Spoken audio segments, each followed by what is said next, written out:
motor que move as Rías Baixas, é o turismo, é o mar, é o sector servizos. Como latexa o noso tecido industrial e empresarial? O contexto económico no que estamos axuda ao impulso de novos proxectos. Sobranos talento, pero falta iniciativa. Nos vindeiros minutos tentaremos darlle resposta a todas estas preguntas. Que tal? Boas noites. Hoxe no Contrastes falamos de emprendemento e tamén de iniciativa empresarial. Nos vindeiros minutos imos organizar aquí un encontro, podemos dicir, de aventureiros, persoas que arriscaron todo para poñer en marcha proxectos novos. Eles nos van contar en que consisten eses proxectos, esas iniciativas empresariais nas que se puxeron a traballar. Será en cuestión de minutos aquí neste Contrastes. Antes recibimos aquí neste set, instalado como sempre no Auditorio Municipal do Concello de Ribadumia, a 5 representantes doutras tantas entidades empresariais que son referencia na nosa contorna. Pasamos xa a presentar os convidados desta noite. Pola miña banda, pola banda esquerda, temos a José Luis Vilanova, presidente da FECA. Moi boas noites. Boas noites, un placer. Federación de Empresarios da Comarca de Arousa. Pola miña banda dereita temos a José María Corujo, presidente de AEMPE. Moi boas noites tamén. Boas noites. Da Asociación de Empresarios da Pequena e Mediana Empresa de Pontevedra. Tamén chegado dende Pontevedra, Pablo Fernández, o presidente de AG Pontevedra, da Asociación de Jóvenes Empresarios. Moi boas noites tamén. Que tal? Boas noites. Tamén temos connosco a Yolanda Bóveda, a delegada no Salnés da Asociación Empresarias Galicia. Moi boas noites, Yolanda. E pecha a nosa mesa de debate o presidente de Noia Histórica, o señor Francisco Pérez tamén. Moi boas noites e benvido ao Contrastes. Bueno, o último contexto no que nos estivemos movendo, non, de certo axitamento económico, social, bueno, con todo o que vivimos nos últimos anos, a primeira pregunta que vos quero lanzar é como está o sector empresarial, o sector da industrial, a economía en xeral. Temos boa saúde, no caso concreto da nosa contorna, das Rías Baixas, de Pontevedra, Salnés, Muros, Noia, Barbanza. Como vedes a cousa? Quen quere comezar? Bueno, pues nada, eu creo que estamos mellor que onte, pero espero que estemos peor que mañán, non? É certo que vemos dunha crisis moi longa, na que o sector empresarial, principalmente, a cidadanía, pasámoslo mal, non, con esta crise, que pouco a pouco vamos salindo desta longa noite, non? Creo que, bueno, queda moito por facer.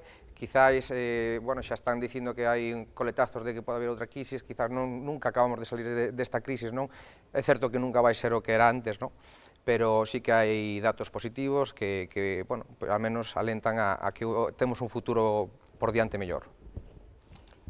Un pouco collendo a palabra máxica de crisis que acaba de mencionar Pablo, estamos nun proceso de cambio. Este cambio non é de días nin de anos, o sea, este cambio prácticamente se iniciou fai algún tempo e vai a ser continuo. Por moitas razóns, quizás non procede analizalas, non? Que se está producindo en este momento? En todo ese cambio, a crisis é o rabo que vai deixando atrás, a coleta que vai deixando atrás o cambio, non? O que está producindo quizás é un certo estancamento. Por lo menos, desde o meu punto de vista, estou vendo que está vendo un certo estancamento. Por que? Quizás por unha razón fundamental, que é o consumo. O consumo está moi ralentizado. Entón, se non hai consumo, o resto falla. Hai moitos sectores que dependen do sector servicios, en este caso, o consumo, non? Bueno, se apuntamos un pouco a nosa comarca, que é o que nos ocupa en estos momentos, os indicadores non son precisamente os mellores comparativamente, non? Creo que estamos desgraciadamente peor que fai uns anos, aínda que nos últimos anos foi unha crisis potente e quizás se vexan algunhas mellorías. Nos datos que me recolleron estos días en canto a Grove, Cambados e Vilagarcía, dentro da provincia son os concellos con máis paro da provincia de Pontevedra, non? O importante é a xente que está afiliada, non? A xente que cotiza. A baixa da población pois leva consigo que a mellor algúns indicadores dixen, oye, pois hai menos desemprego, pero claro, hai menos desemprego, pero claro, hai menos cotizantes, que iso é o preocupante, non? Entón, como estamos? Estamos mellor que fai uns anos? Bueno, eu teño as miñas dúbidas comparativamente a outras zonas de Galicia. temos algúns hándicaps, inda que parece que é unha zona emprendedora, porque a verdade que si o é, que hai algúns sectores tipo turismo, algúns que están vinculados á xenética, como o tema viticultor, adegueiro, o turismo, o mar. A implantación de empresas foráneas costa moito, non? Atraer ese tipo de empresarios á nosa zona. Hai que ver que os polígonos da nosa comarca están semivacíos e algúns, según din, eso podemos entrar despois a debatir, en situación xeográfica boa, o polígono de Barromeis, o polígono de Tremoedo, o polígono de Ballón, o polígono da entrada de Sanxenxo, non? A situación deses polígonos é preocupante. Entón, como estamos?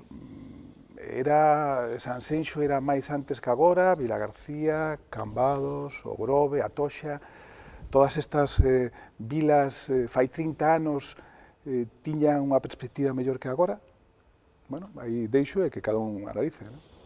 Yolanda, por exemplo, dende o punto de vista das empresarias en feminino, como estamos, mellor ou peor?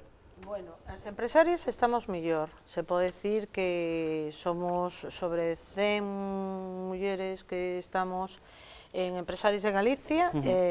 Hoxe en día, falando entre todas elas, pois son empresas que empezaron, algunhas emprendendo e cada día están moito mellor, están contentas de conseguir cousas que non se podían facer antes. Moitos non tiñan empleo e gracias a emprender, hoxe en día teñen unha empresa que puxeron a funcionar e que vai dando resultados.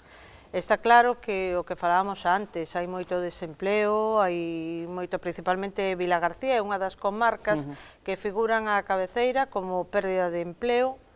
Penso que o que habría falta é que o goberno poña un pouco a man e tome medidas hacia axudar empresas, crear empresas, arreglar, porque hai solo industrial, en algúns sitios, en outros fai falta, pero donde hai solo industrial eu penso que o que había que facer era axudar para que a xente poda formar parte de aí, non? Porque se lle cobras moito por ir a traballar a un solo industrial, pois a empresa a mellor pode, a mellor non pode. Entón, a mellor hai que plantearse de cambiar un pouco a idea e dicir, pois a mellor non cobrar o solo industrial para que se monten as empresas aí. Penso que sería unha forma. Para pechar esta primeira ronda, Fran. Bueno, eu estou de acordo co compañeiro de Pontevedra, eu creo que se está vivindo un cambio absoluto, hai un cambio importantísimo de paradigmas fundamentais que hasta ahora estaban establecidos, que afectan máis a determinados sectores, por exemplo, no noso caso, que é un sitio moi comercial, digamos, onde a industria ao mellor non ten un peso tan grande como na zona esta e do sur.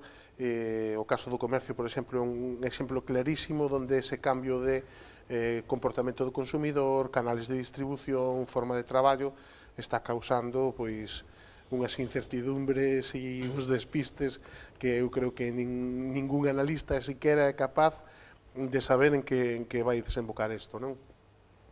E eu o que aprecio, si ben é certo que si pode haber algún síntoma de recuperación, porque algunhas cousas se estabilizaron máis e, por exemplo, o crédito parece que fluye un pouquiño máis, non?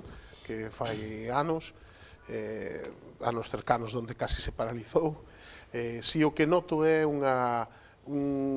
bastante desánimo, bastante frustración, quero dicir.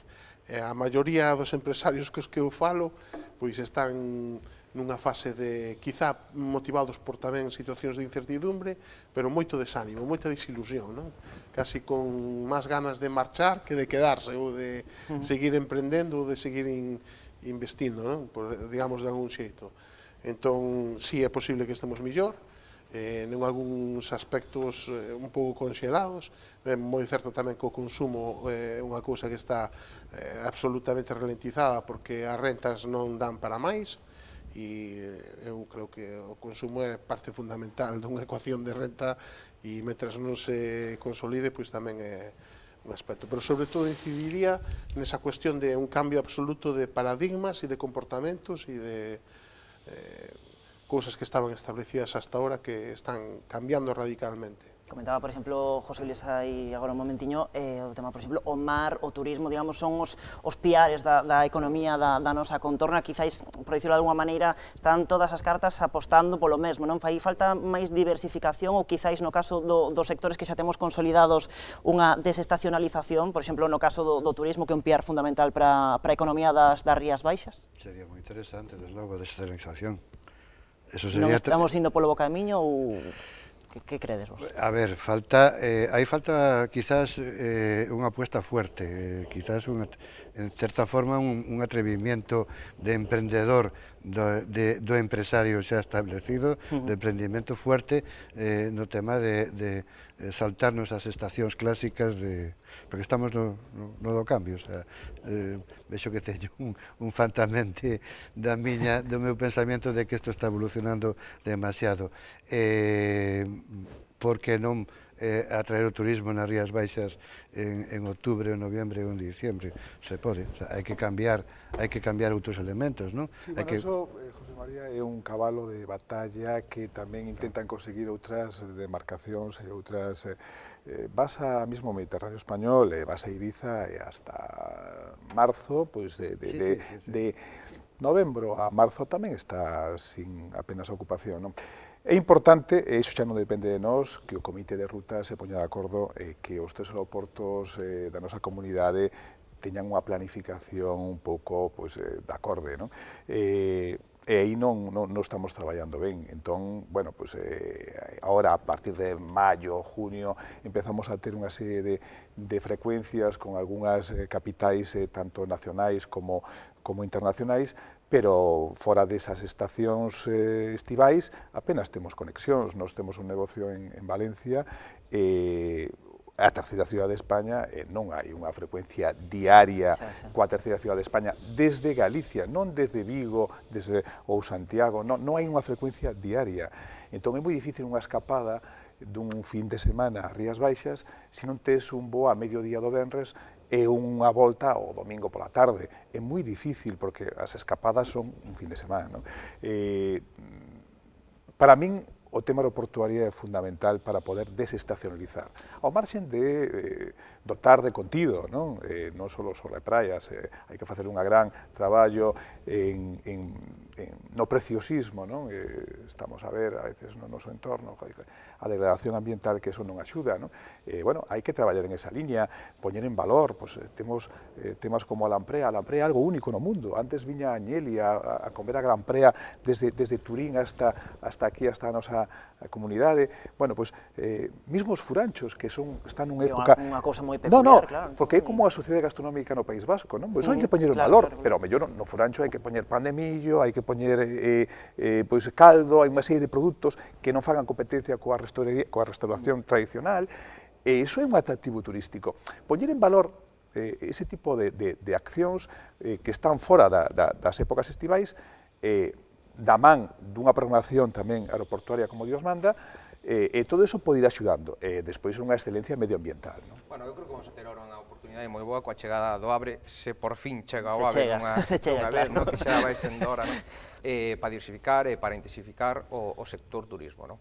Sí que é certo que temos moitas oportunidades e que é un sector, inda que é dos máis importantes en Galicia, eu creo que ten moito recorrido todavía, temos aí o Ano Xacobeo, o Camiño de Santiago, temos moitísimas oportunidades, non? O que sí que é certo que un balance económico nun país, nunha comunidade, nunha contorna, ten que ser o máis diversificado posible, non? Todo empresario creo que o que tende a diversificar o seu modelo de negocio, porque ti, por exemplo, non podes vender solo traxes de baño, porque senón só vas traballar 2 meses ao ano, non? Entonces, o que queres é diversificar, non? É un pouco preocupante o peso que ten o sector servicios na nosa comarca, non? Estou falando de Pontevedra ou incluso na propia Galicia, non?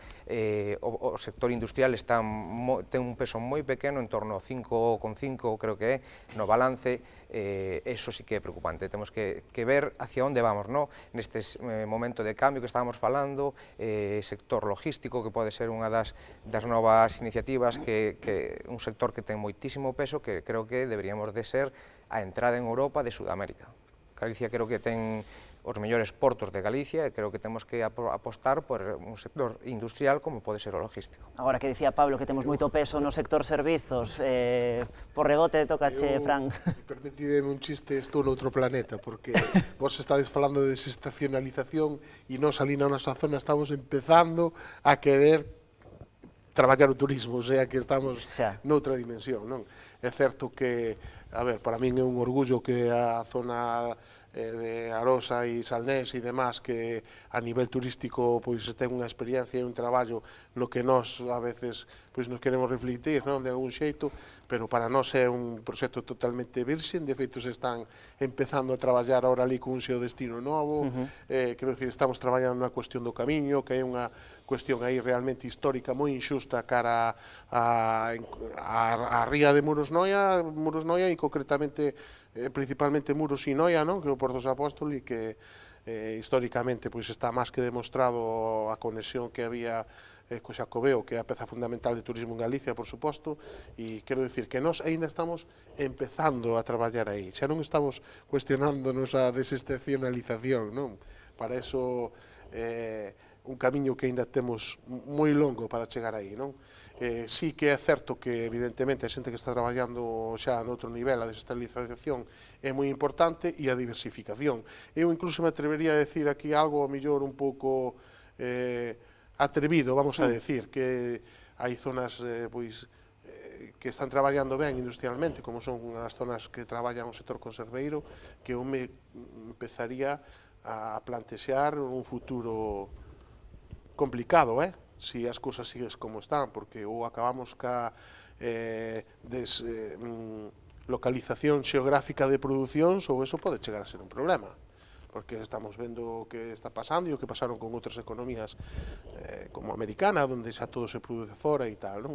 Que hai camiños evidentemente de servicio puro, como os ingleses son auténticos profesionais, non teñen prácticamente ninguna industria e se dedican a servicios financieros e demás, e os novos mercados que están salindo e as novas tecnoloxías e tal. E sí que me parece moi interesante a apreciación de que nós somos un punto de conexión de arco atlántico absoluto que é importantísimo, e aí sí que hai un campo moi importante, e eu creo que tamén deberíamos traballar que é un campo moi importante no que sería a tecnoloxía biomédica e demais, non? Que creo que é algo que aquí non se traballa para nada, pero que creo que temos unha facultade de medicina moi importante e unhas facultades de mar e de bioloxía tamén importantes, e por aí ir abrindo camiño de investigación pois biomédica e demais que é o que a población a chegar ahora aos 100 anos de vida, non? Que é por onde hai que ir, porque vamos a demandar eses servicios, está claro. E as grandes economías deste momento do mundo se basan, é certo que, por exemplo, Alemania ten unha capacidade de industrialización moi grande, pero aquí o poder ahora está nas farmacéuticas e nas comunicacións. Sí, sí. Pois parece falamos do comercio, porque sí que é certo que dende os concellos, dende as administracións está impulsando, traballando día a día non en incentivar o pequeno comercio local. Un exemplo práctico para despois comentar é o caso do AP de Rúa, é un proxecto que lanzan na cidade de Pontevedra que se presentaba esta mesma semana. Se vos parece, vemos unha pequena reportaxe sobre esa iniciativa de fomento do comercio e despois a comentamos. Os comerciantes da Boa Vila chegaránse aos seus clientes na terceira edición do evento AP da Rúa. Con este proxecto, o Goberno Municipal pretende fomentar o comercio local a través da marca Pontevedra Capital Shopping. Durante case 2 meses, as rúas da cidade encheránse de festa, de actuacións en directo e de numerosas ofertas. Estas rúas teñen moitísima riqueza e moitísimo que ofrecer, porque están cheas de comercio local que ten un valor moi importante para esta cidade. Nos confiamos sempre no comercio local como economía, como unha fonte de economía local importantísima, porque sen dúbida son o que mantén a cidade viva. Os escenarios elixidos para a celebración desta actividade son as rúas que recentemente foron reformadas polo Concello. O evento comezará o 16 de marzo na Rúa Virxe do Camiño e prolongarase ata 11 de maio coa terceira edición de Rizando o Rizo. Sempre defendimos que unha das cuestións nas que nós sempre acreditamos é que o mellor escaparate para o comercio local era ter un espacio público en condicións, un espacio público de alta calidade urbana. Por eso, todas as reformas que se fan nas rúas, tanto nas máis céntricas como nas que están nos barrios da nosa cidade, tiñan unha importancia non só para mellorar a calidade de vida das persoas residentes, sino tamén para mellorarmos a calidade e a vida do comercio local. Non hai millor escaparate que unha rúa chea de xente, que unha rúa bonita e que unha rúa ben coidada, non? Todas as tendas da cidade participarán neste evento sacando os seus produtos e as súas ofertas á rúa. Agora só queda que o tempo acompañe para que todos os clientes puedan desfrutar dun ambiente de diversión e de festa. Bueno, a pé de rúa é un exemplo, hai moitos máis por todos os concellos, podemos decir, de toda a nosa contorna, pero credes que dende as institucións, dende a administración se está facendo o suficiente por incentivar o pequeno comercio, por, en algúns casos, incluso salvalo dos xigantes e das novas vías de compra, non? Como pode ser a internet? Que opinades? Aquí hai un problema bastante grave, que unha cuestión é o que todos queremos, o que quere o Concello de Pontevedra en este caso, e imagino que calquera administración salvar o comercio, salvar o pequeno comercio, pero o comercio ten un problema moi grande, tremendamente, non digo insalvable, pero ten que mirar un pouquiño hacia dentro e ver como fai un display distinto hacia fora, porque estamos en outros tempos. En outros usos e costumbres de consumo, por exemplo, temos a internet, temos aí a logística das grandes multinacionales que nos están poñendo non a roupa nin o calzado, nos están poñendo a compra diaria do supermercado, nos está poñendo na casa. Entón, eso hai que darlle unha volta. A mí me parece perfecta a iniciativa, me parece plausible, pero hai que acompañala e incentivar ao comerciante a que busque outras alternativas e outras vías. Que non só están en mans de internet, non só están en mans de internet. Estoy de acuerdo con José María, pero pienso que el comerciante también se tiene que inventar un poco, porque vamos a ver, lo que está claro es que tienes internet para comprar todo, pero también en internet no tienes ese trato directo con el cliente y el vendedor. La atención, te pruebas las cosas, es muy distinto. Para mí a lo mejor es mucho más cómodo ir allí, me lo pruebo, me sienta bien, me lo llevo o no me lo llevo, que tener que andar, lo recibo, lo pruebo, tengo que volverlo a devolver, una cosa y otra. Está claro que tienes que competir, tienes que ponerte al día, tienen que tener ayudas. Yo pienso que los concellos tienen que ayudar al comerciante con cursos, preparaciones, para que puedan hacer un poco de... Es decir, ponerse al día en todo y poder competir, llegar a poder tener una competencia pues mucho más abierta con lo que es hoy en día un área pues industrial o un área como puede ser Amazon o otra. O buenismo está ben, poñer iniciativas encima da mesa, pero bueno, pues hai que atacar o problema é que o pequeno comercio sufre unha gran presión fiscal, teñen unhas obligacións hoxe en día que fai uns anos non había, hai obligación de protección de datos, obligación de protección de riscos, obligacións, bueno, cada un ten que poñer en marcha a súa página web, o sea, hai unha serie de gastos generados, pero claro, o IBI sigue estando. Nós temos un negocio familiar en un concello de menos de 5.000 habitantes, un pequeno negocio, que pagas cerca de 2.000 euros anuales, pero anuales desde fai, medio siglo. Cada ano pagas esa cantidad. Entonces, bueno, hai impostos que hai que revisar, que ao mellor están afogando o pequeno comercio, que ao mellor outros competidores non teñen esa imposición. Entón, eu creo que hai que baixar a imposición ao pequeno comercio. Despois, atacar os problemas que realmente tamén afogan ao pequeno comercio, que son os suministros enerxéticos. Estamos a ver que cada día nun ben de primeira necesidade, como pode ser a enerxía eléctrica, pois hai un 21% de IVA. Eu non sei se realmente as necesidades básicas dunha muller teñen que ter o 4 e a enerxía coa que funcionamos cada un ten que ter o 21. Eu creo que terá que ser o mínimo posible dentro da imposición, non? O sea, hai que traballar a minimizar esos costes. Entonces, si traballamos a minimizar esos costes, que a veces estamos a falar de 50 cousas, de o que somos e o que queremos ser, e non atallamos esos problemas, se atallamos esos problemas, seguramente o pequeno comercio ten, ao marxen de que ten que formarse cada día, ao marxen que ten que atacar tamén coas novas tecnoloxías, por suposto, igual que os seus competidores, ao marxen de todo elo, profesionalizarse, ao marxen de todo eso, hai que ver que ten unha imposición moi alta e que ao mellor non xoga coas mesmas cartas que outros novos entes que acaban de entrar no mercado. O máis grandes que teñen capacidade de facer outro tipo de ingeniería financiera noutros países e competir dunha forma desigual. Eu creo que estou moi de acordo con José Luis, que a carga impositiva é excesiva para o noso comercio local, pero tamén creo que os cidadáns temos que hacer unha pequena reflexión, intentar facer unha economía circular e procurar comprar ao lado da casa. O que non podemos é, por 10 céntimos, comprar en Amazon e o día que che falta algo ás 12 da noite queres baixar e collelo que o teñas na mesma rúa. Entón, eso temos que valoralo, apostar polo comercio local e por unha economía máis circular. Creo que levamos todo o debate dicindo que é unha época de cambios e que cada vez máis rápidos, non? Sí que é certo que o comercio local ten problemas, pero creo que tamén é unha época de oportunidades, non? Nos na Asociación de Jóvenes Empresarios, por exemplo, temos unha socia, COSI, non?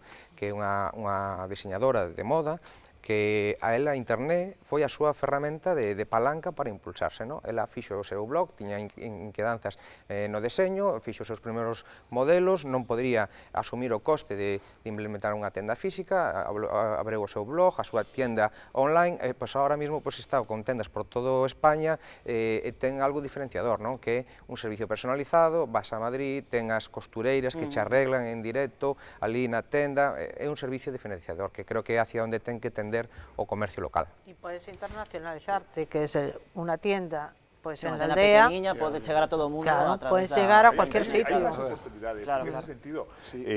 Perdón. Sí, adiante, Fran. Sí, no, que eu xa había intervido na miña... O comercio é o noso campo ali, non? Claro. Vamos a ver, internet está aí, non vai desaparecer, non vai marchar.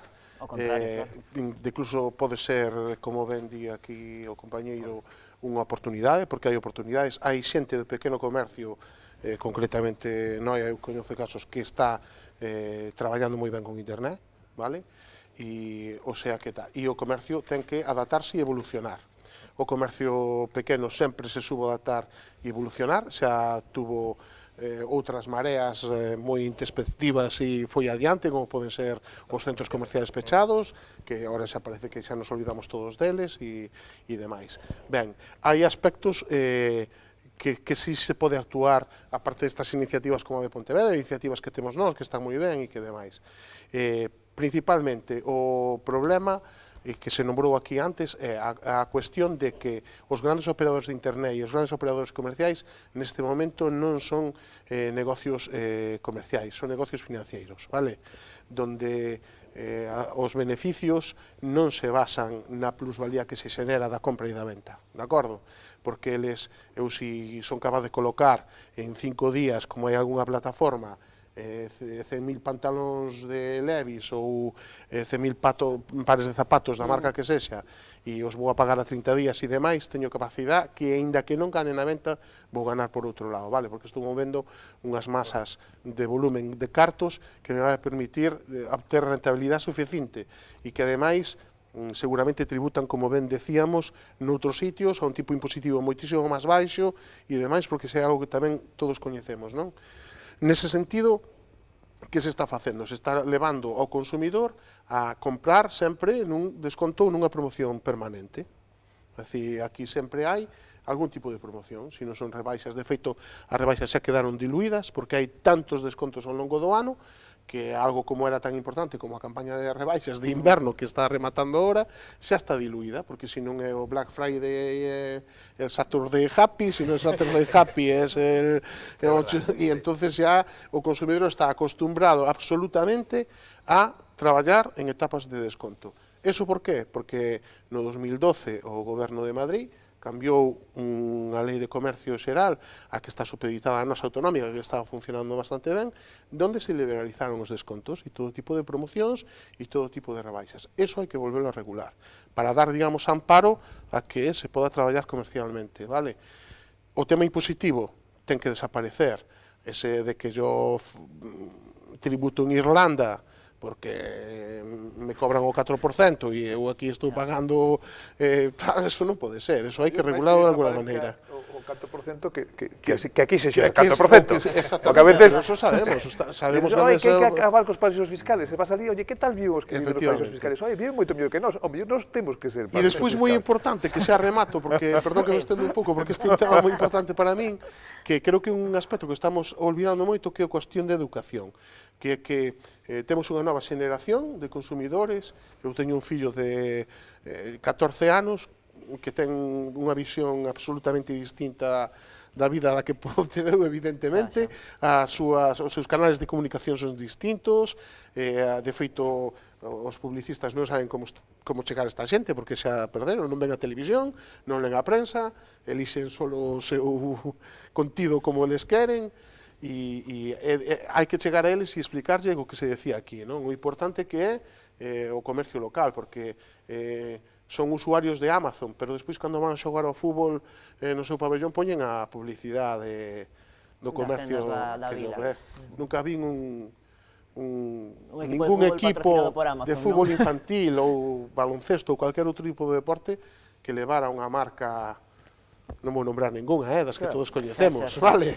Entonces hai que explicalo, e hai que ir aos centros educativos e saber supoñer o que é eso e demais. E evidentemente o comercio tamén se ten que adaptar, pero sí que hai cousas que se poden facer e actuar directamente, como cambiar o tema dos descontos na lei, volver a modificar a lei, os temas impositivos e a educación, que digo que serían aspectos por encima destas iniciativas moi importantes. Bueno, pois se vos parece facemos unha pausiña pequeniña e descansamos un anaquiño, despois seguimos falando de outros asuntos que tamén repercuten no impulso comercial e empresarial, por exemplo, por ir abrindo xa boca ás peaxes da P9. Así que nada, en cuestión de uns minutiños estamos de volta aquí en Canal Rías Baixas falando do sector empresarial da nosa contorna.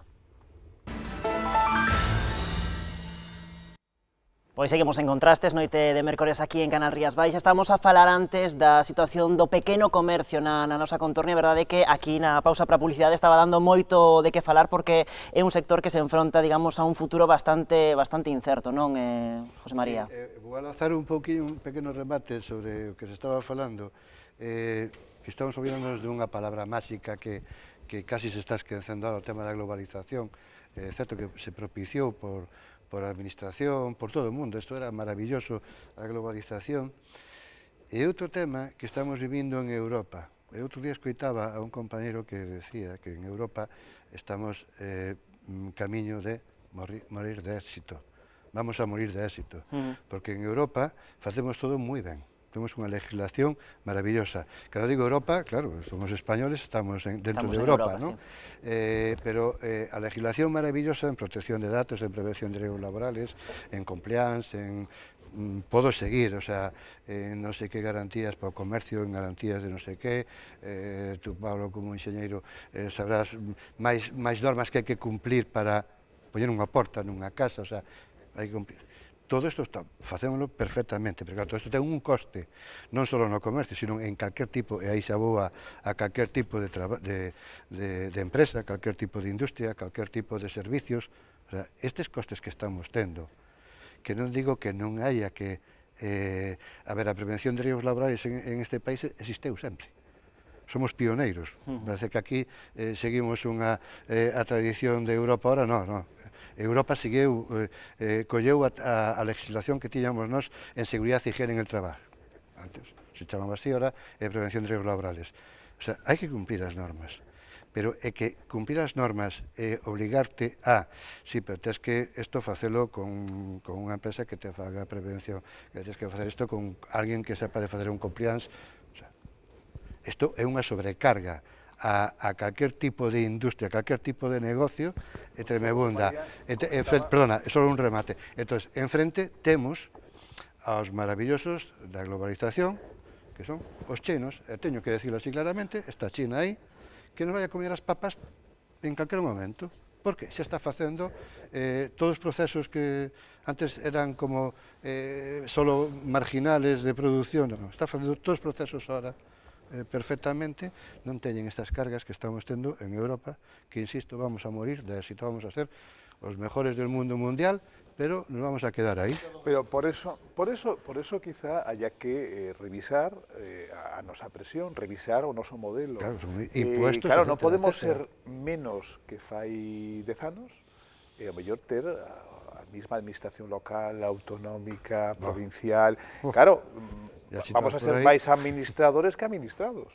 Entón, claro, hai que darlle unha volta.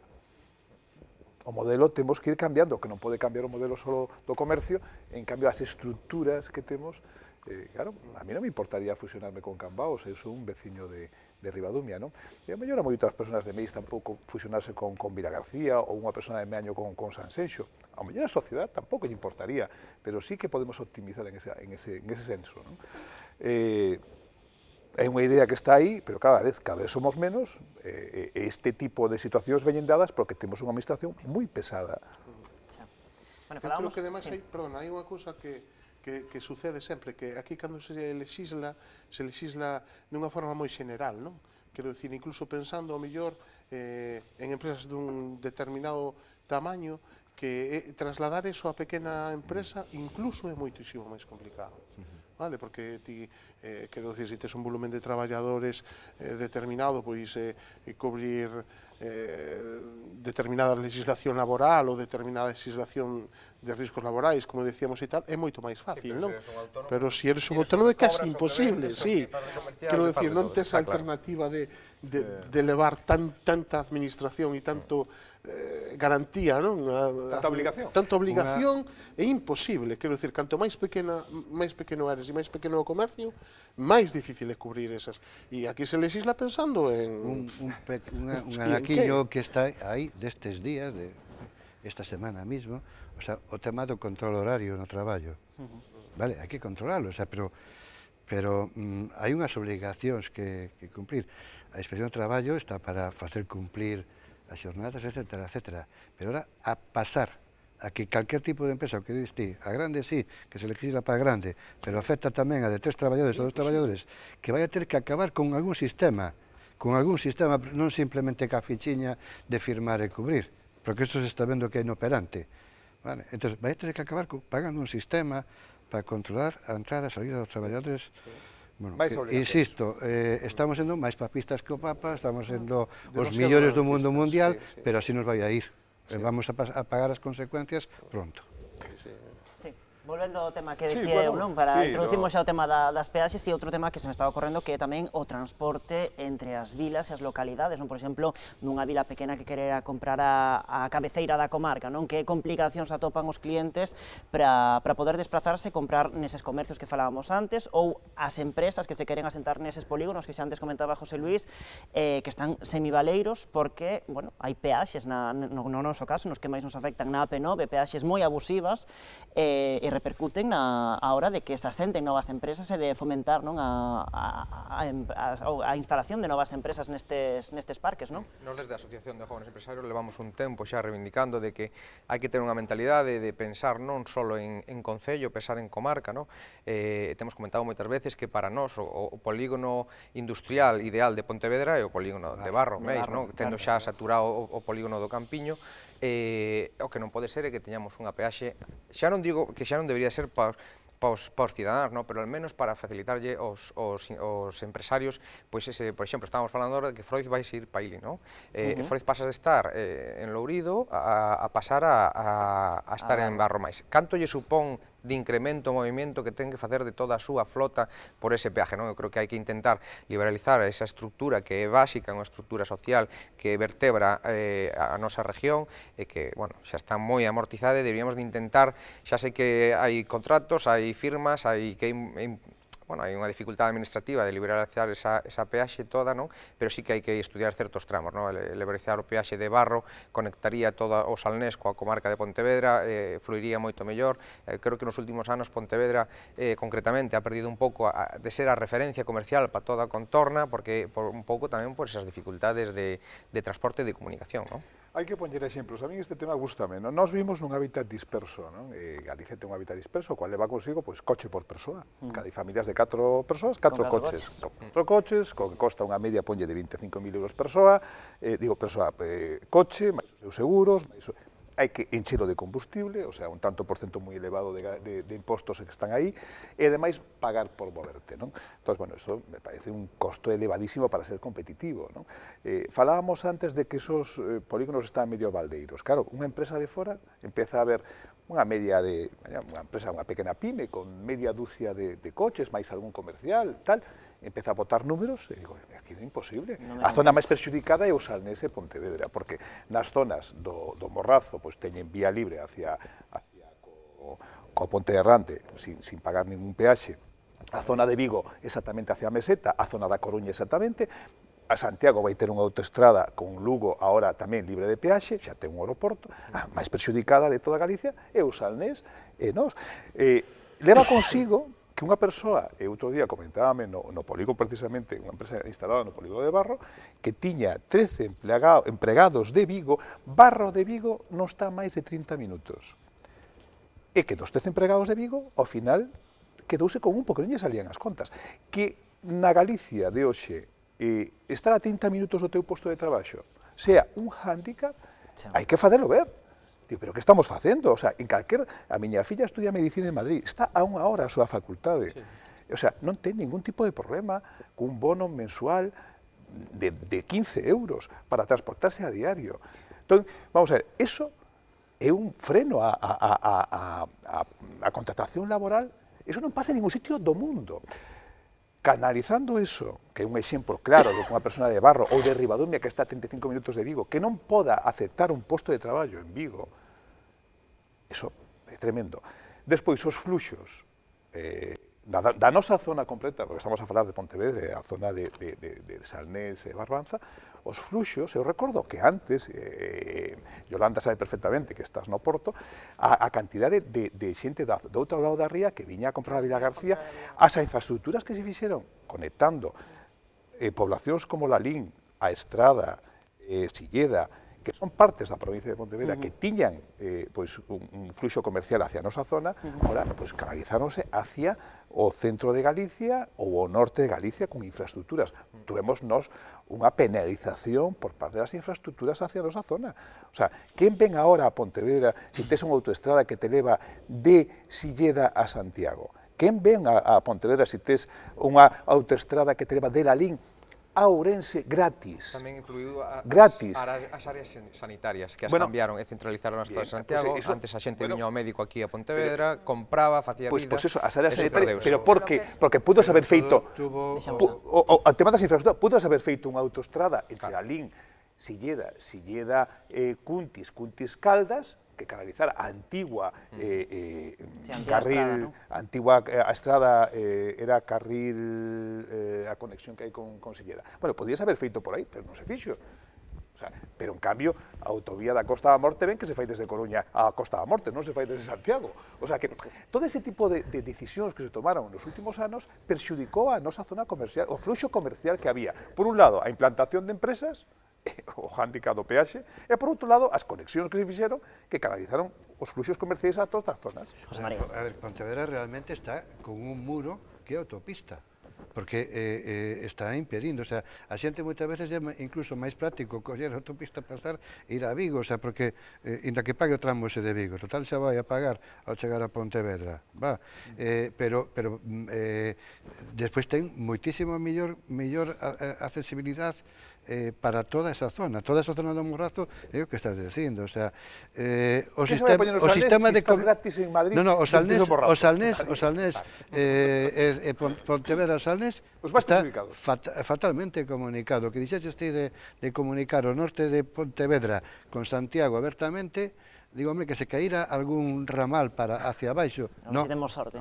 Non se calado, o sea, non se fai radial. Non se fai as comunicacións radiales como se fixeron en Madrid. No, Vigo, desde Portugal, Vigo, Pontevedra, Lalín, por esas vías que teñen población hacia Lugo, hacia Transcantábrica, sería unha conexión razonable. En cambio, non se fixo. E de Pontevedra a Lugo, tes que ir hasta Coruña, casi.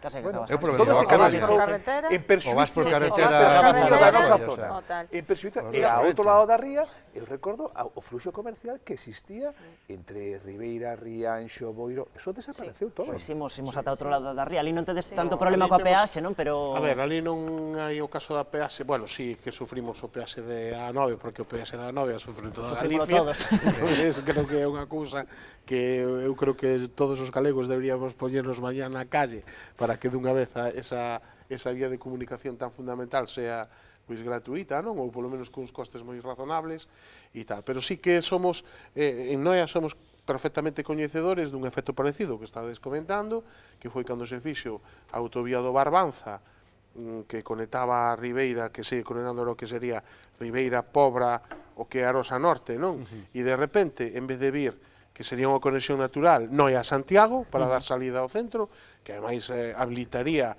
o que sería a ría Muros Noia, porque todo o que os concellos de Son, Muros e tal converxen en Noia, pois se vai por Dodro, Padrón, non sei a onde, moi ben, sin moito sentido.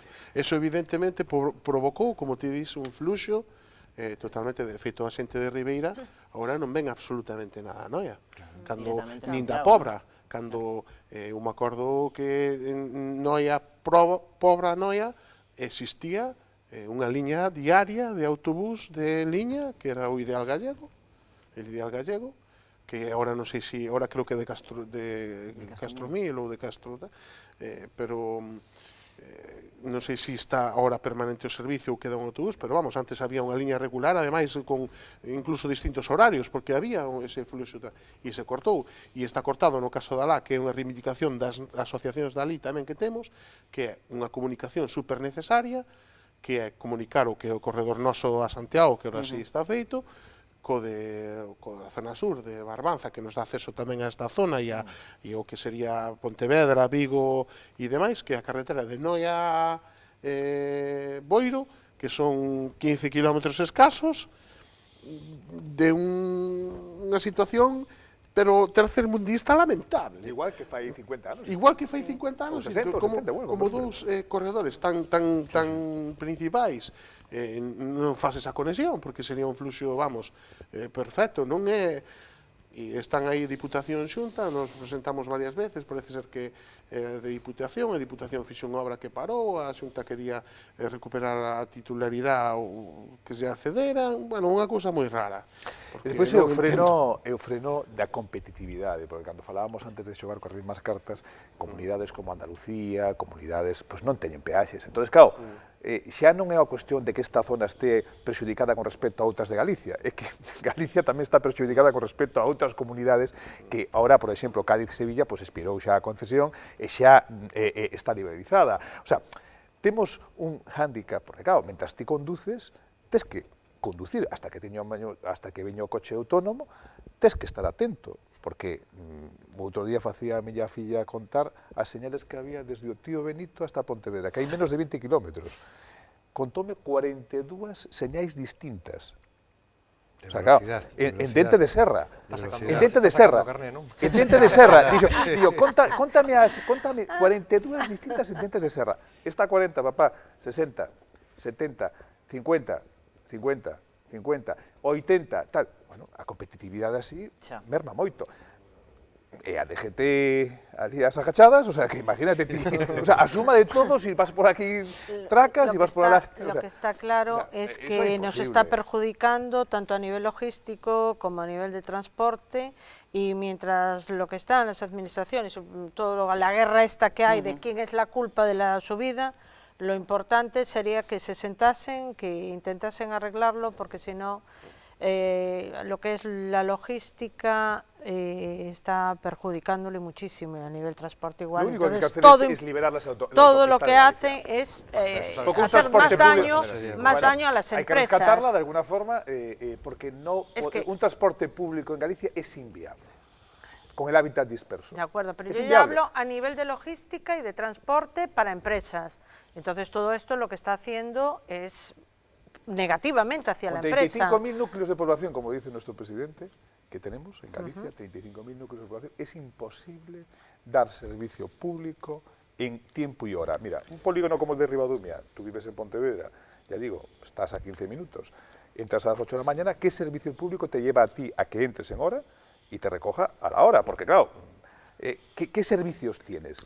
No puedes, es imposible. Eso no va a haber, eso no lo va a haber. Temos ahora oportunidades coas novas tecnoloxías de poder facer transporte público a la carta. Claro. Eu creo que hai que intentar profundizar aí, e aí é Eu creo que nos costa menos rescatar as autoestradas de Galicia en unha situación como temos Galicia, de hábitat disperso. No, yo pienso que... Creo que, se o poñemos encima da mesa, digo, vamos a ver, que podemos... Pois eu creo que costa moito menos rescatar as autoestradas de Galicia. Hai que apostar pola colaboración, por facer cousas en conxunto. Dentro de pouco, mira, leo outro día un artigo...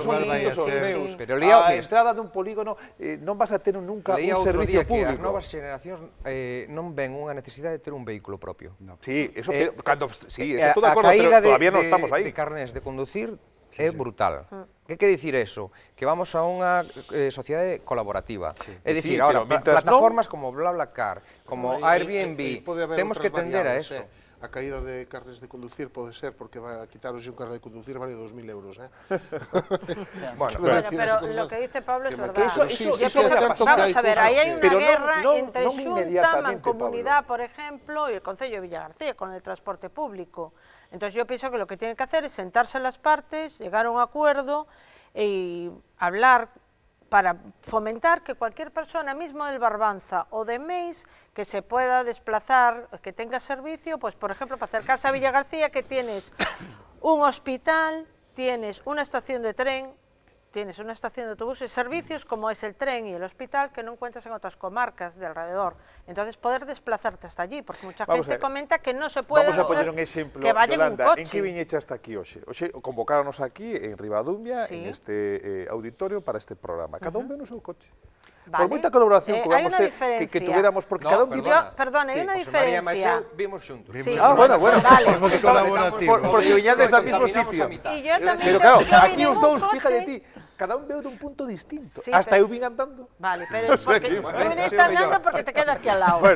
Yo vine en mi coche corporativo haciendo publicidad en mi empresa. Entonces ya, pues mira, voy a... Pero xa non se os parece este tema, porque a verdade é que daría para estar todo o programa falando del, pero o tempo corre moi rápido e non quería rematar sen antes falar do papel da muller na empresa, porque a escena que temos aquí agora mesmo creo que pode ser representativa, non, de como é a realidade empresarial en Galicia ou en España, non? Estamos 5 colectivos empresariais, 4 representados por homes e un que se chama Empresarias Galicia, xa leva ata no nome, representado por unha muller. Tivemos outro día ese 8M que volveu ser histórico, como o do ano pasado.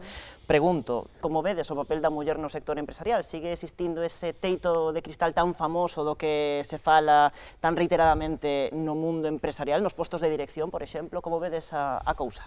Yolanda. El techo de cristal sigue existiendo, cada vez vamos más hacia una igualdad, porque pienso que partimos de antiguamente que sigue habiendo una sociedad machista, aunque hoy en día pues la gente ya va educada de otra forma, la gente joven, la manera de pensar y todo, y hay mujeres empresarias pues que están muy preparadas, tienen carreras, son empresarias, demostraron llegar con empresas muy importantes a sitios de muy alto nivel, y pienso que el problema no es que no se crea en la mujer como valor de empresaria, el problema es que tienen un poco de duda de si la mujer puede liderar. Pienso que esa es la duda que hay hoy en día, porque a nivel de preparación se está demostrado que hay mayor parte de mujer preparada que de hombres, ¿no? Y lo del techo de cristal, una forma de romperlo, pues pienso que tiene que ser demostrando que el talento no tiene género. Eu creo que queda moito por facer. Por sorte, nos últimos anos avanzouse moito, quizás nos últimos 15, 20 anos avanzouse o que non se avanzou nos últimos 200 ou 300 anos, non?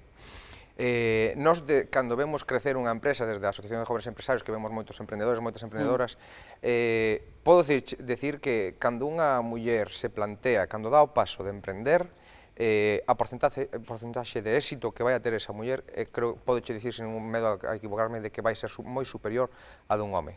porque é unha muller máis traballadora, máis constante, fija os seus obxectivos. Eu creo que para romper este teito de cristal que falía Yolanda, a administración ten moito que facer. Por qué? Porque eu como empresario, ou calquera como empresario, cando se propón contratar, o que ve son os números, balance, ingresos, gastos. Que pasa cando unha muller queda embarazada, por exemplo? El DIC sabe que vai ter que seguir pagando a seguridade social desa muller e contratar a outra persona. Por que a administración non se fai cargo dese coste? Oye, usted ten unha muller traballando, ten familia, fágome cargo eu desa muller hasta que non se poda volver a reincorporar á empresa e os teños non lle vai a bolsillo. Se eso pasara, se realmente houbera igualdade nas condicións administrativas para contratar máis homes e mulleres por igual, eu creo que ese teito de cristal sería un dos primeiros pasos para rompelo. Sí, bueno, en ese caso como asalariada, pero bueno, estábamos como asalariada, sí. Como asalariada, estábamos falando como emprendedora, así que estoy totalmente de acuerdo contigo.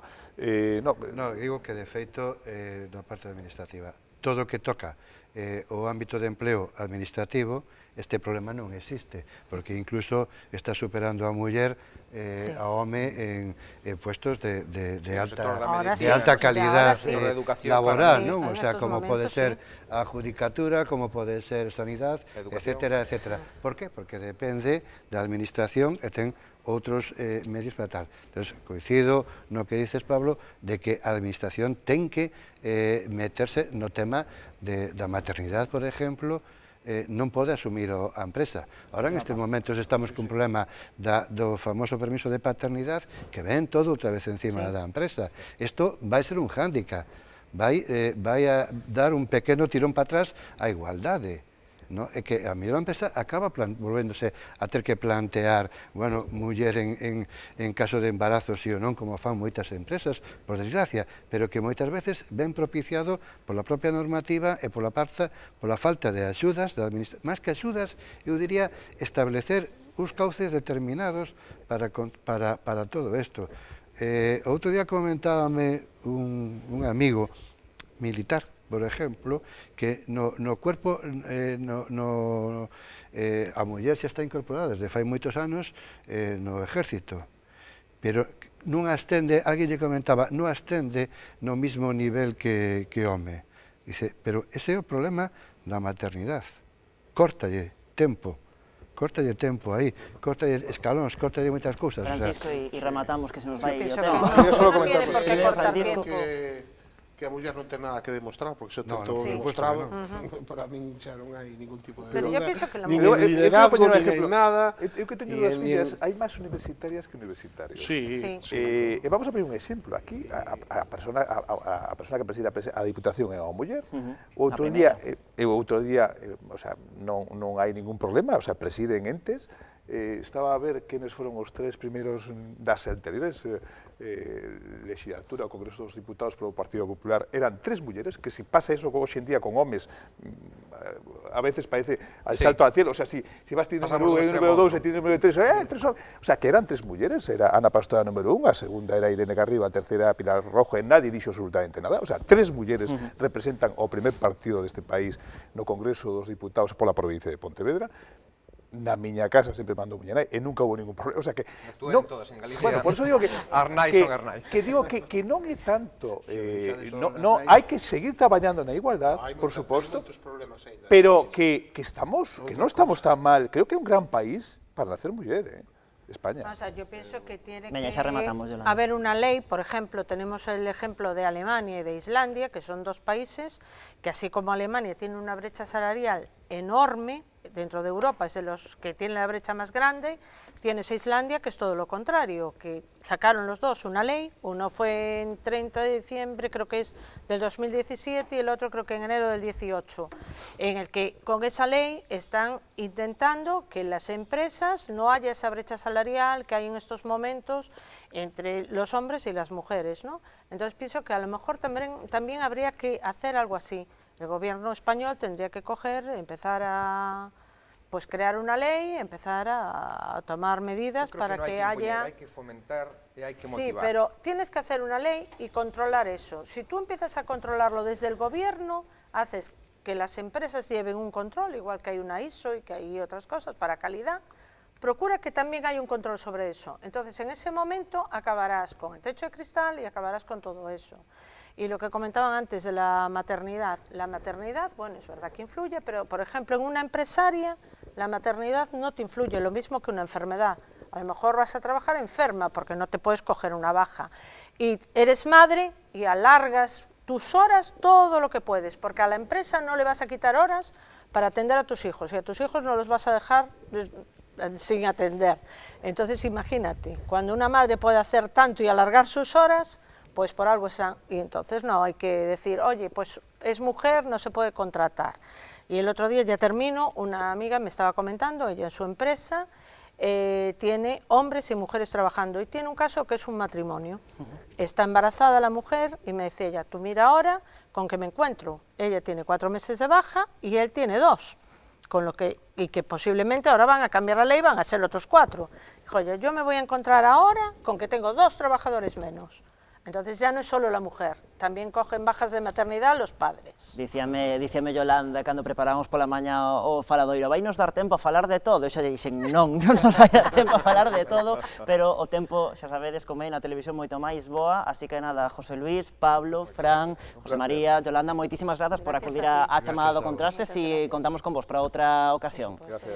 E nada, nos facemos unha segunda pausa para a publicidade e de contado recibimos aquí neste set de Contrastes a eses emprendedores aventureiros das Rías Baixas. Pois seguimos en Contrastes aquí en Canal Rías Baixas. Os nosos seguintes convidados podemos dicir que teñen ilusión, teñen talento e tamén teñen moito valor.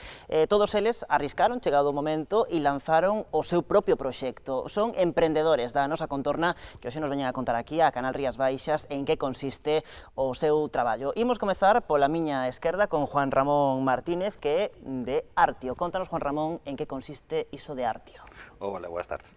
Artio é unha bebida isotónica feita a base de auga de mar, aproveitando os beneficios que ten a auga de mar. Está pensada en principio para deportistas, pero ao ser unha bebida saludable, sin azúcares, sin colorantes, sin engadidos artificiais, está pensado tamén para todo tipo de xente. O noso seguinte convidado chamase Javier Fontaíña e é o responsable de Toxo Telecom. En que consiste Toxo Telecom? Toxo Telecom é un operador móvil low cost, como pode ser pois calquera outro. Operamos a nivel nacional. Dende Ribeira, non? Dende Ribeira, sí, todo en Ribeira, inda que nos estamos centrados no mercado galego. Moi ben, Lucía Manero, en que consiste Psico VR? Psico VR, bueno, somos una empresa de realidad virtual. La idea nació como bueno, hacemos tratamiento de fobias con realidad virtual. Nuestro sector son los psicólogos, entonces cada psicólogo, pagando una suscripción mensual, tiene acceso a una variedad de escenarios que son para tratar pues, el miedo a hablar en público, a los perros, a los espacios abiertos, cosas así. Tedes a vosa base de operacións na cidade de Pontevedra. Imos agora ata Cambados e Iago Radío é o responsable de Paporroibo. Que é Paporroibo? Paporroibo pois, son tés e infusións ecolóxicas moi ricas. Tés e infusións grumet, unhas variedades moi ricas. Quizáis podemos acompañar cunha infusión con versos de Arruda, Rubén Outeda. En que consisten versos? Buenas tardes. Nos Versos é a primeira empresa a nivel nacional de solucións para a hostelería na hora do postre. Fabricamos todo tipo de repostería fresca, a ración e distribuímola con todo o valor que lle damos. Entón, bueno, somos o número 1 en ventas, perfecto. Pois agora que conchemos os 5 proxectos innovadores de emprendedores da nosa contorna, pregunto-vos como se vos ocorreu, como naceu cada un destes proxectos, que idea tiveches para lanzar cada un destes proxectos nos que traballades? Lucía, por exemplo, veña. Bueno, yo en mi caso, todo nació como una idea para presentar una aceleradora de startups que hay aquí, que patrocina la Xunta, que se llama Vía Galicia. Yo y mi socio Rafa, que bueno, él ya estaba metido en todo este mundo de la programación y demás, sabíamos que la idea, la base iba a ser la realidad virtual, pero no sabíamos qué íbamos a presentar, y un día en una cafetería hablando para qué podría emplearse la realidad virtual o en qué podría ayudar a la sociedad, se nos ocurrió el tema de algo relacionado con la salud, y dentro de la salud pensamos, wow, pues esto sería genial para tratar cualquier tipo de miedo, porque al final es eso, la gente en su vida diaria se enfrenta a un montón de cosas que sí es verdad que a veces no van los psicólogos, pero otras veces sí para tratarse, y lo que queríamos era algo de realidad virtual que ayudara a la gente, y se nos ocurrió un pouco así la idea. Por exemplo, por aquí, como xurdeu a idea dunha compañía de teléfonos dende Barbanza? Pois Toxo naceu dunha forma un pouco peculiar. Nós o que pensábamos era, tiñamos un local en Ribeira, que ofertábamos outro tipo de servicios, e para ampliar os nosos servizos pensamos en vender telefonía doutras operadoras. O que pasa que nos juntamos aí tres ca cabeza un pouquiño tola, e un dixo, bueno, e por que non facemos nós o noso propio operador? O segundo dixo, non hai huevos. E ao final aí está. E ao final empezamos a barrenar e saleu Toxo. Bueno, na parte das bebidas, a ver como xurdeu iso de aproveitar a auga da ría da Arousa para facer unha bebida para os deportistas. Bueno, isto xurde da observación, máis nada. O noso equipo de artes temos un vínculo moi estreito co deporte, non? E o meu socio Pablo, que é un gran deportista, ten moitos coñecidos no mundo do deporte, entrenando un día en Carnota, na playa, pois viu que Iván Raña, o que conocía, máis conocía o seu manager, Pepe Saborido, viu que Iván se metía na auga cun bidón atado á cintura. Entonces me preguntou Pablo, pero que fai este tolo, onde vai? E dixolle o manager Pepe, dixolle, vai a recoller agua para facer a súa propia bebida isotónica, non? Entón aí xa cando xurde a inspiración. Sí. Ti, por exemplo, Iago, é dunha afición, porque a ti che gustaban moito as infusións e os tés, non? Exactamente, foi basicamente xuntar dúas pasións, a pasión polo té e as infusións e a pasión polo mundo da ecoloxía, entonces foi a unión. Como naquel momento estaba emigrado en Reino Unido, pois foi, digamos, o medio para volver para a terra. E Rubén, ti non procedías deste sector, do sector da alimentación, o teu traballo anterior creo que era ben diferente ao que estás a facer agora, como se che deu por cambiar dun sector a outro? Bueno, a miña empresa naceu, Versus naceu dun problema que tiñamos nunha dos meus negocios, que é un restaurante aí en Furancho, en Castrelo. Eu son militar, entonces, bueno, pero dun problema que tiñamos que era do servicio, cando chegara do postre en todo tipo de restauración, pois o peor momento, non? Chega o apuro, o emplatado, o fresco. Entón, nós empezamos facendo unha repostería en tarro de cristal, vimos que empezou a subir, que as ventas subían, e foi cando dixen, bueno, pois, se me funciona a min, por que non o resto do mundo? Entón, bueno, chegou un punto que tiramos para diante, así que tuvemos que empezar a remar, non? Eu iba a un traballo máis a outro, pero houve que decidirse. E aí lanzamos xa a nivel comercial Versus hasta ahora. Bueno, unha vez que tedes as ideas sobre a mesa, non? Cando decides, pois vou facer isto, ese proceso de emprender, de dicir, pois vou montar o meu propio negocio, vou montar a miña propia marca e vou intentar que o mercado, que o público me apoie. Foi difícil ese proceso de emprendemento? Creo que todo el mundo te va a decir que sí. Nosotros, en nuestro caso, sí. De hecho, nosotros llevamos un año con la empresa, llevamos muy poco, con lo cual estamos aún todavía en ese proceso de que la gente nos conozca y quiera comprar el producto. Pero sí es muy duro. Yo, sí es verdad que lo compagino con otra cosa, pero por ejemplo, Rafa, mi socio, tuvo que tomar una decisión en un momento dado de decir, o apuesto esto al 100% o si no, no hago nada. Sai, ¿no? Claro, y el primer año, que fue todo el desarrollo de la herramienta, en nuestro caso, de tener producto para vender, bueno, incluso hoy en día no tiene vida, pero sí lo apostó todo esto y sin saber si iba a tener resultados o no, entonces sí es muy duro. Estamos vendo imaxes precisamente de ese desenvolvemento tecnolóxico que facedes na empresa. Os demais casos, como foi ese proceso de emprender? Foi complicado? No noso caso sí foi moi complicado porque temos unha competencia moi grande, moi fuerte, que xa ten fama, xa ten clientes, que inda que cobren máis, a xente vai igual porque son quenes son, miran para nós e din, é barato, tampouco, este seguro que vas a Madrid non tens cobertura. Entonces aí sí que foi difícil, non?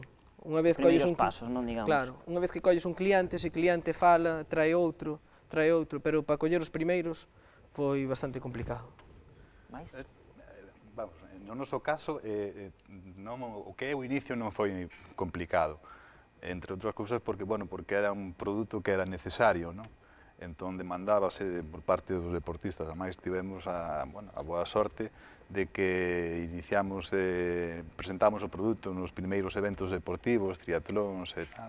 E xa no primeiro evento, pois coñecimos a Antón Ruanova, que é outro triatleta campeón sudamericano, que foi ele, ademais, que lle enseñou a Iván Raña a facer a isotónica.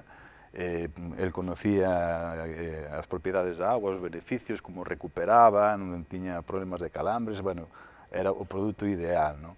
Entón, xa empezou a haber moita demanda por parte de deportistas, vemos que é algo necesario. Veña outra bebida. Pois no noso caso, claro, todos os inicios son, digamos, complicados, non?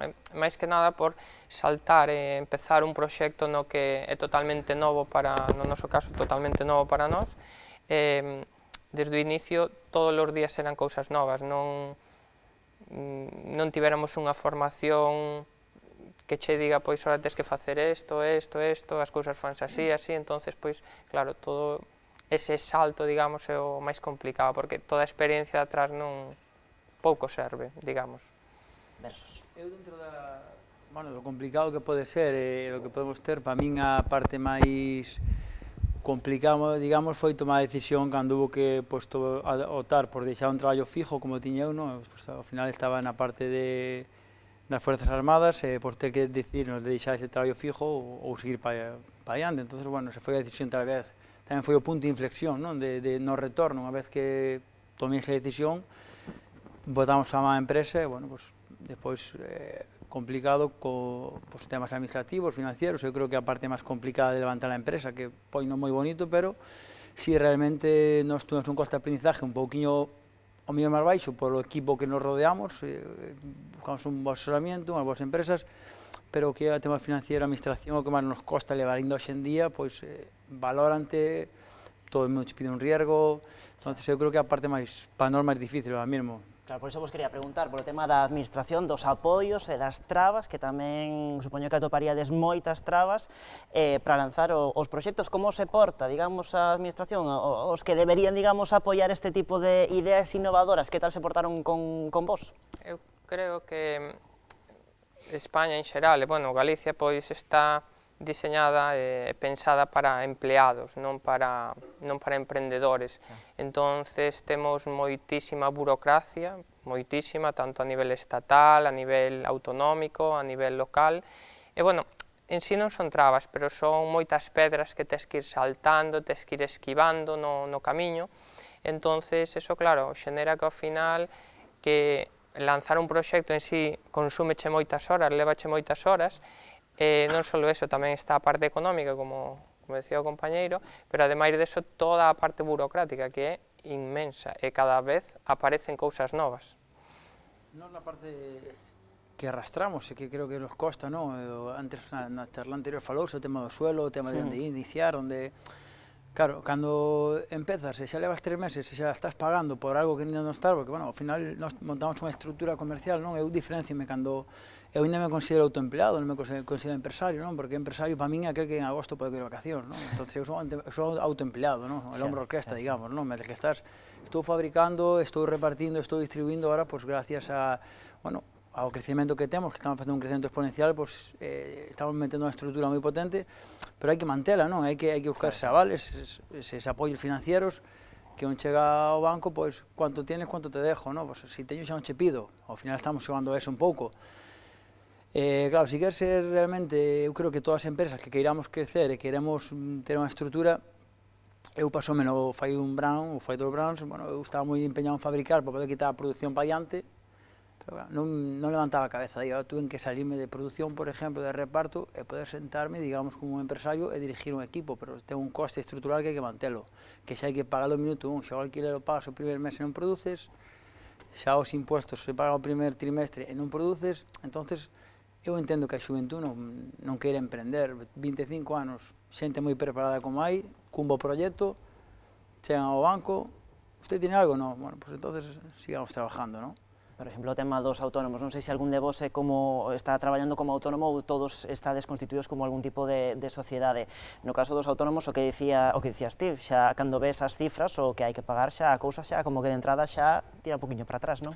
Pero nunha sociedade tamén tens que pagar autónomos, entonces nós... Sí, pero se cadra no caso dos autónomos non é como uns custos máis duros de facerlle fronte, non? Polo menos é o que... Es que tiene razón, nosotros en nuestro caso, que somos una SL, es lo que dice él, la persona que está... Paga autónomos igual. Exacto, claro. Y es peor todavía, porque sí, es un autónomo societario, con lo cual claro. nosotros con lo que nos encontramos al principio, cuando pensamos que íbamos a tener unos gastos mínimos para constituir la SL, de repente nos encontramos ya el segundo mes que teníamos unos gastos que cubrir, o sea, que eran desorbitados para nosotros. Cuando pensábamos que íbamos a poder acogernos, por ejemplo, a la ayuda del descuento de los autónomos, que eran 50 euros al principio, no. O sea, que al final es todavía peor constituirte como una SL que ser autónomo, casi. Sí, porque nós pagamos autónomos igual, tens que pagar imposto de sociedade, tens que crear unha sociedade, é moi caro, moito traballo, moitos papeles, entonces... Bueno, no fondo é esa burocracia, bueno, no meu caso son autónomo, pero seas autónomo ou seas SL como no vosso, ao final é toda a burocracia que hai que pagar, para a facenda, no meu caso para a seguridade alimentaria, bueno, en todas as cousas que, bueno, no meu caso e no vosso tamén, non? Que hai demasiada burocracia, pagar por isto, por aquelo, hai que pagar, calquera paso que deas, non só lle tes que pagar aos proveedores, senón tamén lle tes que pagar á administración. E iso tamén é o que decía, non? Que fai que a xuventud ao final pois non se atreva moito, bueno, nin a xuventud nin a xente un pouco tan mozos. Iso conlévate a montar unha estrutura empresarial, por exemplo, no meu caso, desde un bo asesor ou un bo gestor que, bueno, ao final ten un custe a final de mes e empezamos a sumar todos eses gastos, non? Entonces, si un rapaz que monta a cuenta de explotación do seu negocio, antes de empezar, seguramente se asuste e dé para atrás. Ora, ben certo é que se unha persona cree no seu proxecto e se marca uns objetivos, se eu vou chegar ao objetivo, está ben preparado, pois vamos para diante, como foi Versos. Versos naceu así, o sea, as cuentas eran elevadas, pero marcamos o objetivo. Se eu non creía, a mí sempre o preguntaban todos os días antes de abrir se creía no proxecto, eu dixen que creía, se creé, para diante. E fomos para diante, pero bueno, isto é a apuesta que eu creo que a xente que estamos aquí, que somos bastante, temos o mínimo final esa genética, non? Eu, por exemplo, sempre digo, estudios, pois EGB, pero teño ese don, non? Esa gana de emprender. É o que nos dá para diante, porque senón, se analizamos os riesgos, nadie emprendería, sinceramente.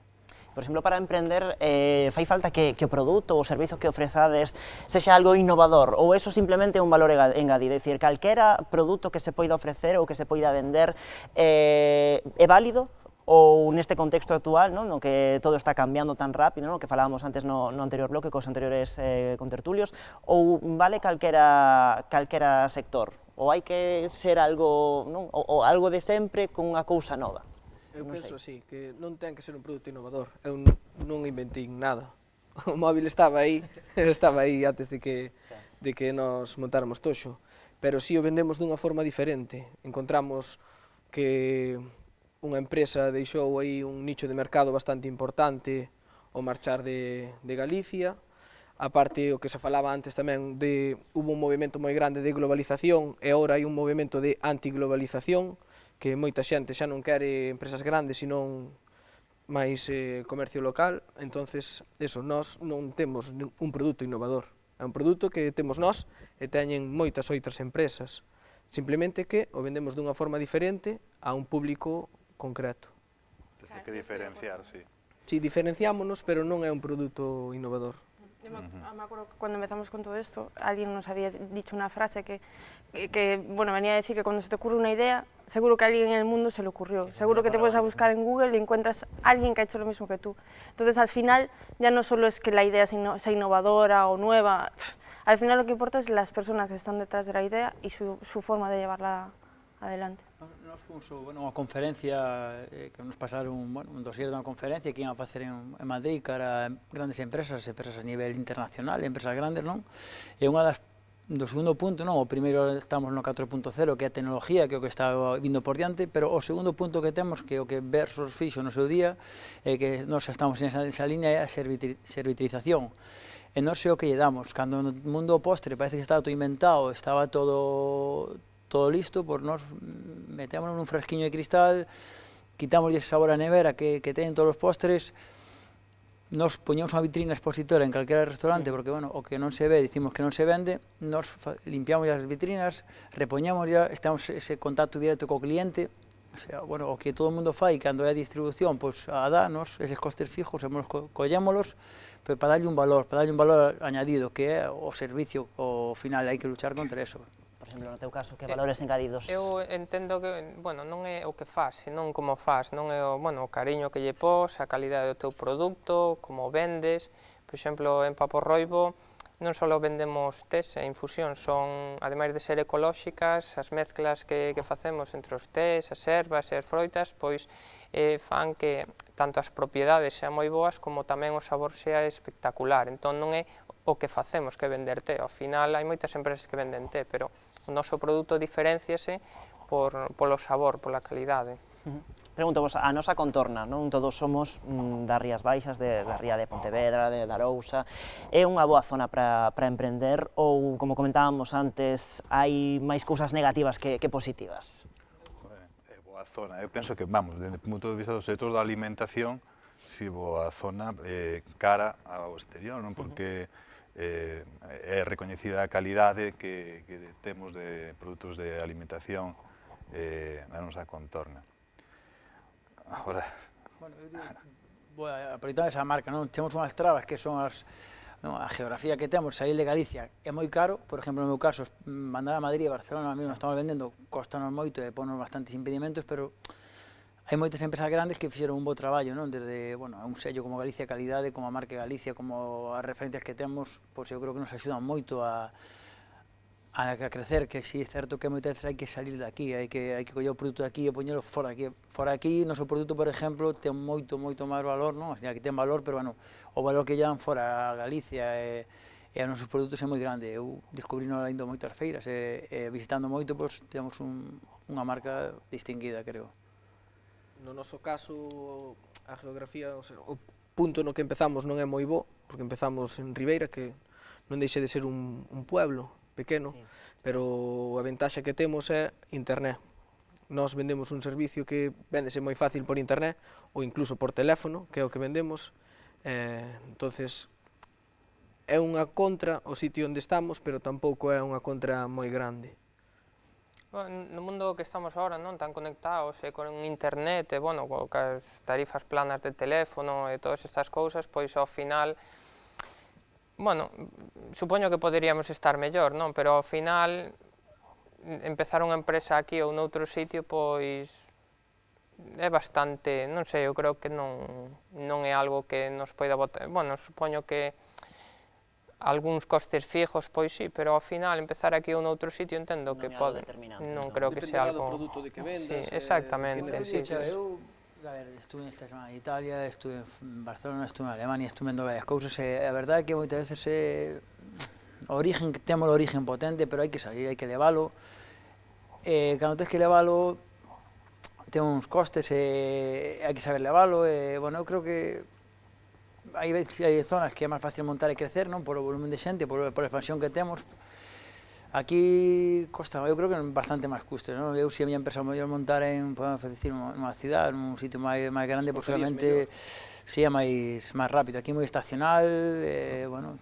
Eu non sei porque non se desenvolve tanto aquí na nosa terra, se temos unha tradición histórica de emprender o galego, non? Xa nos tempos da migración fora, e paradóxicamente, pois aquí, pois non se desenvolve tanto o emprendimento, as empresas mesmas, non hai un desarrollo. Eso era polo que falamos antes, porque hai moitas trabas para...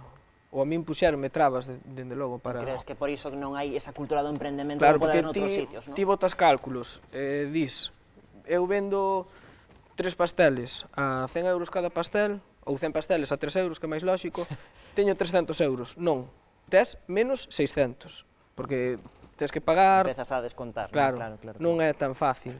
Bueno, e agora, que xa pasou tempo desde que cada un de vos montachedes o voso negocio, unha vez que sabedes todo o que xa sabedes e que estades neste punto, volveríades a emprender ou non? No meu caso, sí, vai ter... Eu 100 veces. Eu tamén convencido, faría as cousas, igual algunhas cousas farías de diferente maneira, pero convencido, isto, o de emprender é un camiño apasionante, non sei, bueno, supoño que os demais pensarán parecido, Eu creo que o non? emprendedor ten ese gen de emprendedor, de que lle gusta o riesgo, vai seguir facendo as cousas, o sea, para min non é ter éxito, é cair e volver a levantarse, se és capaz de facer eso, é o que fase para ti, bueno, cando ves que a xente lle gusta, que te chaman, que o comparten, pois é o que che dá a forza, eu seguiría, pois, bueno, he feito varios proxectos para seguir abrindo, sin problema ningún. Eu volvería outra vez, dende logo, claro, senón non o teria feito ahora mismo, non? É un proxecto chulo, que é ilusionante, que ten unha aceptación tan grande, pois xa parece que eu nunca pensei que iba a estar fabricando Artio para saúde e hidratar aos deportistas, non? Eu son diseñador e pasei de deseñar edificios a deseñar saúde, non? Se é un proxecto ilusionante como este, dende logo, non pensaría que outra vez. Bueno, unha pregunta xa para reflexionar. Onde vos vedes a vos ou a vosa empresa dentro de, por exemplo, 10 anos? Donde nos vemos ou donde nos gustaría vernos? Bueno, eso xa... A ver, por exemplo, Toxo. Situada non no máis alto de Galicia, pero penso que podemos estar xa como outras compañías low cost de móvil. Paporroibo? Pois, con Paporroibo, a verdad que no mercado nacional moito máis extendido, no internacional en Europa pois tamén, e despois ca segunda marca que temos, con Pillara Tesa Infusiones Eco, que, por exemplo, está en Gadis, non? Pois en máis supermercados, e agora estamos lanzando outra que será Bilurico Ready to Drink Tea, para té embotellado, pois esperemos tamén que funcione, que tiran para arriba, que esteamos diversificados e, bueno, expandidos por Europa. Artio. Pois, nos, a curto plazo, pois queremos ser, vámoslo a ser, a bebida referente en Galicia, expandirémonos gracias aos deportistas que son a palanca nosa, para noso pulso para tirar para diante, pois xa vamos a Xapón, ás Olimpiadas, moitos son candidatos ás Olimpiadas de Xapón, pois que iremos estar en todo o mundo, non? E que todo o mundo disfrute dunha bebida saludable como é Artio. Lucía. A nosotros dentro de 10 años nos vemos como un referente, no solo a nivel nacional, porque ya vamos a empezar a vender en el extranjero también, pero un referente en temas de realidad virtual en el sector sanitario, que es donde nos vamos a centrar. E Rubén? Eu en 10 anos xa conto ser empresario, o sea, pasar ese automirado e ser empresario, pero xa, bueno, agora estamos este ano a nivel Galicia moi fuerte, pues, vamos a empezar todo o que Madrid, Barcelona, Sistema Nacional, en 10 anos queremos xa ser a solución definitiva, pero, bueno, internacional incluso. Bueno, pues, abrir novas líneas de produto tamén que temos en vista, e, bueno, a pesar de todas esas trabas e de todas esas dificultades que atopachedes en conclusión, creemos que as Rías Baixas son un bo lugar, non, para emprender. Nada, moitísimas grazas por participar no Contrastes desta noite, Juan, Lucía, Rubén, Javier e Iago. Moitísimas grazas aos 5, moita sorte no voso proxecto. Agora, en canto remato o programa, por certo, probaremos Artio, que aquí Juan nos trouxo unhas botelliñas para probalo, así que despois, cando rematemos, xa botamos aí un grolo. E nada, moitísimas grazas e moita sorte aos 5. Gracias. Bueno, pois así rematamos o Contrastes desta noite, xa ven, con positividade, porque tamén no sector empresarial, tamén aquí nas Rías Baixas temos moito que ofrecer. Vémonos o vindeiro mércores, na noite do vindeiro mércores, aquí en Canal Rías Baixas.